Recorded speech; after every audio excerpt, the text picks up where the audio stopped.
BA part second की class में आप सभी विद्यार्थियों का स्वागत है। मैं डॉक्टर शिखा अग्रवाल, गवर्नमेंट कॉलेज सुजानगढ़। हम लोग अपनी पिछली क्लास में संघीय व्यवस्था की प्रकृति के बारे में पढ़ रहे थे और उसमें हमने पिछली क्लास में अपने पढ़ा था कि भारतीय संघवाद या संघीय व्यवस्था के 3 मॉडल विकसित हुए। ये 3 मॉडल जो थे, इसमें पहला मॉडल था सहयोगी संघवाद, दूसरा था एकात्मकतावादी संघवाद और तीसरा है सौदेबाजी वाला संघीय व्यवस्था। ये जो मॉडल है, इसमें जो तीसरा मॉडल है, इसको सामान्य तौर पर दूसरे मॉडल का ही एक विशेष रूप माना जाता है और ये माना गया कि संघात्मक व्यवस्था के प्रमुख रूप से 2 ही मॉडल हैं। केसी वीयर ने संघात्मक व्यवस्था के बारे में कहा था कि हर संघात्मक व्यवस्था में आपसी सहयोग की संस्थाओं की या संविधान में ही व्यवस्था कर दी जाती है या इस प्रकार के सहयोग की संस्थाएं परंपराओं के रूप में विकसित होती हैं। तो भारत में क्या स्थिति है, इसको हम लोग देखेंगे। सबसे पहले हम देखेंगे भारतीय संघवाद में सहयोगी संघवाद। भारतीय संविधान में सहयोगी संघवाद और एकात्मकतावादी संघवाद को अपनाया गया है, ऐसा माना गया। संविधान निर्माता सामान्य तौर पर सोचते थे कि सहयोगी संघवाद को ही अपनाया जाए और क्योंकि भारत एक विशाल राज्य है, जनसंख्या की दृष्टि से भी, विविधताओं की दृष्टि से भी, इसलिए उनका दृष्टिकोण ये भी रहा कि इसमें एकात्मकतावादी प्रवृत्ति या तत्वों को भी अपनाया जाए। तो इस तरह से जो भारतीय संघवाद है वो सहयोगी संघवाद और एकात्मकतावादी संघवाद का एक तरह से मिला जुला रूप है। सहयोगी संघवाद जो शब्द है, इसका सबसे पहले प्रयोग A.H. बर्च ने किया था। A.H. बर्च कहते हैं, सहयोगी संघवाद का तात्पर्य उस व्यवस्था से है जिसमें सामान्य और क्षेत्रीय सरकारों में सहयोग का चलन हो। क्षेत्रीय सरकारें आंशिक रूप से सामान्य सरकार से प्राप्त होने वाले अनुदानों पर निर्भर हो और सामान्य सरकार सशस्त्र अनुदानों के आधार पर उन विषयों में विकास को प्रोत्साहित करती हो जो संविधान के द्वारा केंद्रीय सरकार को प्रदान किए गए हों। ग्रीनविल ऑस्टिन ने भारतीय संविधान के बारे में लिखा कि इसमें संघवाद का जो स्वरूप है उसके बारे में कहते हैं, कुछ अपवादों को छोड़कर सहयोगी संघवाद के सभी लक्षण भारत पर लागू होते हैं। भारतीय संविधान सभा में संघवाद के उस रूप को अपनाया है जिसे A.H. बर्च ने सहयोगी संघवाद की संज्ञा दी है। तो ग्रीनविल ऑस्टिन एक तरह से भारत में सहयोगी संघवाद को मानते हैं। जो भारत में संस्थाएं अपनाई गई हैं जो सहयोगी संघवाद की स्थापना करती हैं, उनके बारे में हम डिस्कशन करते हैं। सबसे पहला है योजना आयोग, राष्ट्रीय विकास परिषद और नीति आयोग। जैसा हमने पिछली क्लास में देखा था कि योजना आयोग का जो गठन है वो संविधान से परे किया गया है, लेकिन पूरे देश के लिए योजना बनाने के लिए इसको कार्य सौंपा गया और इसके पदेन अध्यक्ष प्रधानमंत्री होते हैं। समवर्ती सूची का एक विषय है सामाजिक और आर्थिक नियोजन। इस आधार पर योजनाबद्ध विकास के लिए योजना बनाने के लिए योजना आयोग बना था और योजना के संबंध में अंतिम निर्णय लेने के लिए राष्ट्रीय विकास परिषद की स्थापना की गई। ये दोनों मिलकर के समवर्ती सूची और राज्य सूची के विषयों पर ही योजनाएं बनाने और उन्हें स्वीकृत करने का कार्य करते हैं। इसी तरह से 1 जनवरी 1915 को नीति आयोग का गठन किया गया। ये नीति आयोग जो है, इसका कार्य पूरे देश के लिए नीति बनाना है। ये सरकार के थिंक टैंक की तरह से काम करता है, जो सरकार को ये बताता है कि किस तरह से देश के विकास के लिए योजनाएं बनानी है। दूसरी संस्था आती है वित्त आयोग।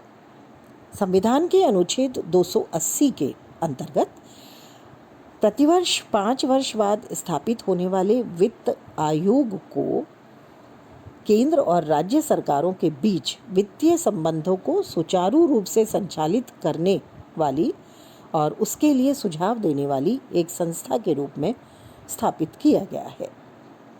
तीसरी संस्था आती है अंतर्राज्य परिषद। अनुच्छेद 263 में अंतर राज्य परिषद की व्यवस्था की गई।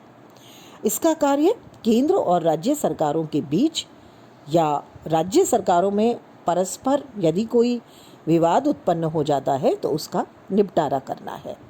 1990 में पहली बार अंतर राज्य परिषद स्थापित की गई थी। इसके बाद आती है अखिल भारतीय सेवाएं। भारत में मुख्य रूप से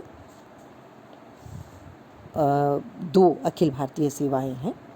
हालांकि बहुत सी सेवाएं हैं जो पूरे देश में एक साथ काम करती हैं। पहला है भारतीय प्रशासनिक सेवा और दूसरी है भारतीय पुलिस सेवा। इन सेवाओं के पदाधिकारी केंद्रीय सरकार के क्षेत्र और राज्य सरकारों के क्षेत्र कहीं भी नियुक्त किए जा सकते हैं। व्यवहार में इन सेवाओं ने सहयोगी संघवाद और एकात्मकतावादी संघवाद में महत्वपूर्ण साधन के रूप में काम किया है। इसके अतिरिक्त और बहुत सी सेवाएं हैं। राजस्व सेवा है, डाक विभाग है, आबकारी विभाग है। तो ये भी सभी केंद्रीय सेवाएं हैं, लेकिन मुख्य रूप से ये दो प्रमुख मानी जाती हैं इसमें।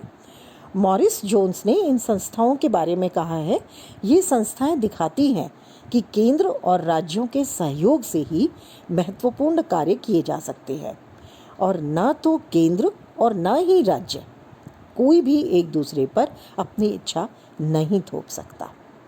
इसके अतिरिक्त एक चुनाव आयोग है जो संपूर्ण भारत के लिए एक ही नियंत्रक और महालेखा परीक्षक है।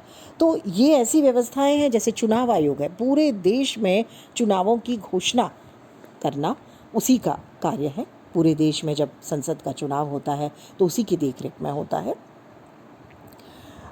इसी तरह से नियंत्रक और महालेखा परीक्षक की जो व्यवस्था है वो भी इसी तरह की है। इसके अलावा 1957 में 5 क्षेत्रीय परिषदें स्थापित की गई। इनका उद्देश्य भी यही था। तात्कालिक गृह मंत्री ने इसके संबंध में कहा था कि ये परिषदें सहकारी संघवाद की दिशा में महत्वपूर्ण कार्य करेंगी। विश्वविद्यालय अनुदान आयोग उच्च शिक्षा के क्षेत्र में स्थापित एक महत्वपूर्ण संस्था है जो सभी भारत की जो यूनिवर्सिटीज़ हैं, कॉलेजेस हैं, उसके लिए दिशा निर्देश जारी करते हैं। इसके अलावा हर साल राज्यपालों का सम्मेलन होता है, मुख्यमंत्रियों का सम्मेलन होता है। वित्त समस्याओं पर विचार विमर्श करने के लिए वित्त मंत्री सम्मेलन बुलाते हैं, गृह मंत्री सम्मेलन बुलाते हैं। इसी तरह से अन्य भी सम्मेलन आयोजित किए जाते हैं जिसके आधार पर सहयोग के आधार से कार्य होता है। जैसा कि अभी भी हम देख रहे हैं, आप लोगों ने अपनी जब ये हमारे पेंडेमिक या महामारी शुरू हुई उसके बाद आपने देखा होगा कि हमारे प्रधानमंत्री जी ने विभिन्न राज्यों के मुख्यमंत्रियों से वीसी यानी वीडियो कॉन्फ्रेंसिंग के माध्यम से समय समय पर बातचीत की, सुझाव लिए, उनको अपने सुझाव दिए और दिशा निर्देश उससे तय किया गया कि किस तरह से हमें इस महामारी से संघर्ष करना है, कैसे इस पर विजय पानी है। तो ये सब जो स्थितियां हैं, ये सब जो कार्य हैं, ये एक तरह से सहयोग के आधार पर किए जाते हैं। अंतर्राज्य परिषद जो है उसकी जो स्थापना है वो अनुच्छेद 263 में की गई और इसका प्रावधान उसमें किया गया है, जिसके तहत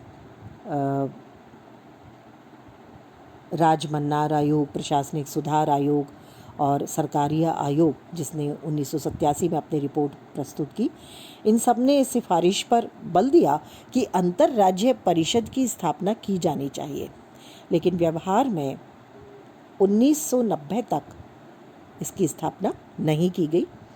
अंतर्राज्य परिषद की स्थापना 25 जून 1990 को की गई। प्रधानमंत्री इस परिषद का अध्यक्ष होता है। राष्ट्रपति द्वारा परिषद में केंद्रीय मंत्रिमंडल के 6 सदस्यों को मनोनीत किया जाता है और इसके अलावा भारतीय संघ के सभी राज्यों और सभी संघीय क्षेत्रों के मुख्यमंत्री इस समिति के सदस्य होते हैं।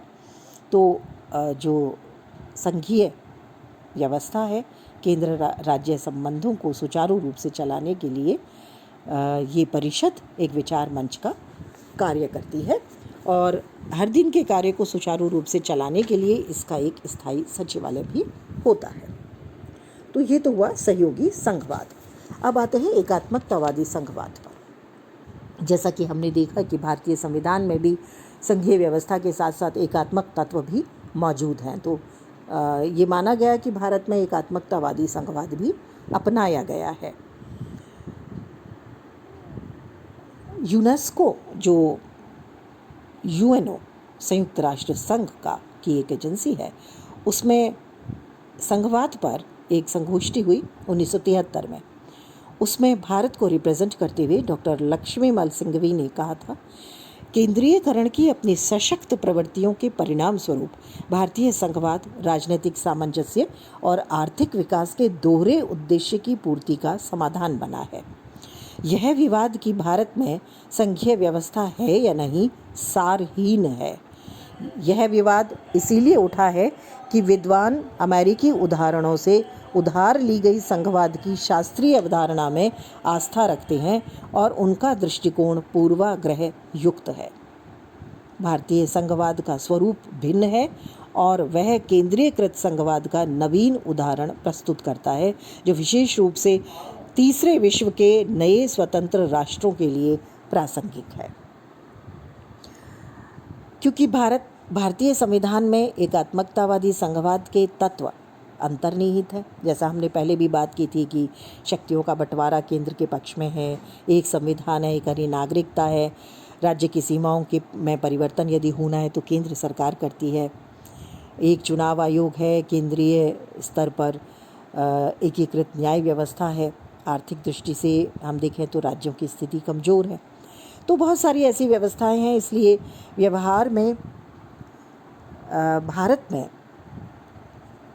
एकात्मकतावादी संघवाद मौजूद है और उसके आधार पर हम देखते हैं कि व्यवहार में भी जो प्रधानमंत्री रहे उनके व्यक्तित्व ने भी भारतीय संघवाद को एकात्मकतावादी दिशा में ले जाने में महत्वपूर्ण भूमिका निभाई, जिसमें पंडित नेहरू, श्रीमती इंदिरा गांधी का काल ऐसा रहा और इसके साथ साथ अब हम जो देख रहे हैं श्री नरेंद्र मोदी का काल, जो कि चमत्कारिक व्यक्तित्व का है और काफ़ी हद तक एक ही दल इस समय महत्वपूर्ण स्थिति में है।